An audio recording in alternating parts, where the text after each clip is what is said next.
Robin Singh ji, Delhi से। राधे। राधे राधे महाराज जी। गुरुदेव भगवान, आपको सुनने से पहले का जीवन व्यर्थ ही भोगों में, वासनाओं में गुजारा, लेकिन आपको सुनने के बाद पता चला कि मनुष्य के जीवन का उद्देश्य भगवत प्राप्ति है। अब लगता है कि मैंने अपने जीवन के 55 वर्ष ऐसे ही व्यर्थ गुजार दिए। पिछले 3 वर्षों में मेरी 2 बड़ी सर्जरी हुई महाराज जी, जिसके कारण मैं बहुत पीड़ा से गुजरा हूं और डिप्रेशन में आ गया हूं। उसकी दवाई खा रहा हूं बट उसको स्वीकार नहीं कर पा रहा, सर्जरी और पीड़ा की स्वीकृति नहीं, जिसके कारण मैं उसी में उलझा रहता हूं। डर और भय का सामना करना पड़ रहा है महाराज जी। ऐसे में भगवत प्राप्ति का मार्ग कैसे? नहीं नहीं, बहुत गड़बड़ स्थिति स्वीकार किए हो, काहे को परेशान, डिप्रेशन में काहे चले जाओ। राधा राधा राधा, डिप्रेशन कोई महल है जिसमें आनंद से रहोगे?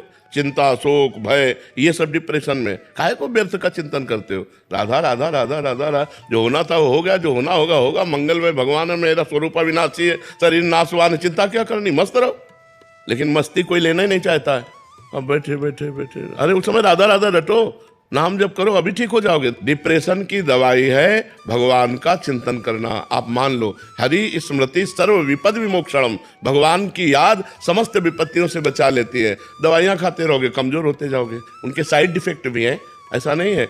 अब नींद की गोली का अभ्यास बन गया, बिना नींद की गोली खाए आपको नींद नहीं आएगी। जितनी दिन नींद आई उसके बाद फिर आपका वही डिप्रेशन चिंतन चलने लगा व्यर्थ का। तो ऐसे ठीक हो पाओगे क्या? चिंतन बदलो और स्वस्थ भोजन पाओ, टहलो फिरो और सत्संग सुनो, मन को एक रिलैक्स करो।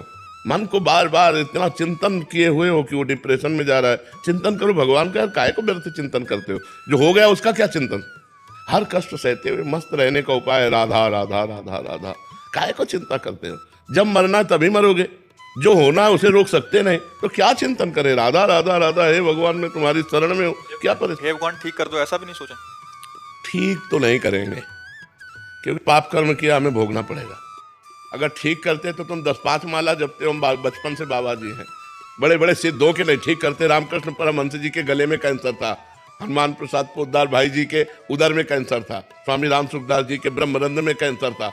बड़े बड़े सिद्धों के आखिरी जन्म होते हैं और उनको कष्ट भोगना पड़ता है। अवश्य में वो भोक्तव्यम कृतम कर्म शुभाशुभम, हाँ भोगने की सामर्थ्य दे देंगे। गुरुदेव, प्रारब्ध प्रारब्ध प्रारब्ध प्रारब्ध बहुत बुरा प्रारब्ध होता है। प्रारब्ध जो आता है फिर बड़े बड़ों को भोगना। पर जी सामर्थ्य किसे कहते हैं? जैसे हम बैठे हैं तुम्हारे सामने मुस्कुरा रहे हैं, किडनी फेल है, हमारे हृदय में आनंद की उबाल आती रहती है, हम मस्त रहते हैं। क्यों? क्योंकि भगवान से जुड़े। अगर भगवान से न जुड़े हो तो आज हमारी दुर्गति हो जाए। हमें न कोई डिप्रेशन है ना हमारा, कोई हमसे बात करो तो डिप्रेशन रहित हो जाओगे तुम। हमसे बात करो तो डिप्रेशन देखना तुम ठीक हो जाओगे। गुरुदेव, आप जैसी स्थिति कैसे हो? बता तो रहे यार, राधा राधा राधा राधा राधा, इसी में मस्त रहो, राधा राधा राधा राधा।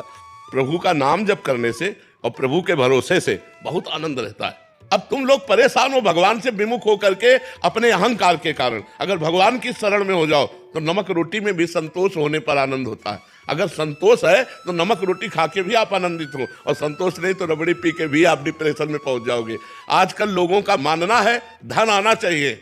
नहीं भाई, सुख हृदय में जब भगवान का चिंतन होता है तब होता है। अब डिप्रेशन में मत रहना, अब नाम जप करना, उचित दवाई ले लो और नाम जप करते हो, धीरे धीरे ठीक हो जाए। मृत्यु के भय से कैसे पार? नाम जप से। अभी राधा बोले शरीर छूटा, भगवान के पास पहुंच गए यार। बिल्कुल चिंता मत, खूब मस्त रहो। हम कहते हैं मनुष्य जीवन यार मस्ती के लिए मिला है, लेकिन लोग मस्ती समझते हैं क्लब में, मस्ती समझते हैं शराब में, मस्ती समझते हैं मुर्गा उर्गा में। अरे मस्ती भगवान में है यार। कैसे?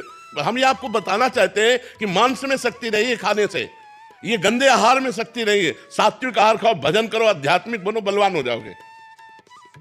सच्ची कहते हैं, आप लोग जीना नहीं जानते हो। अगर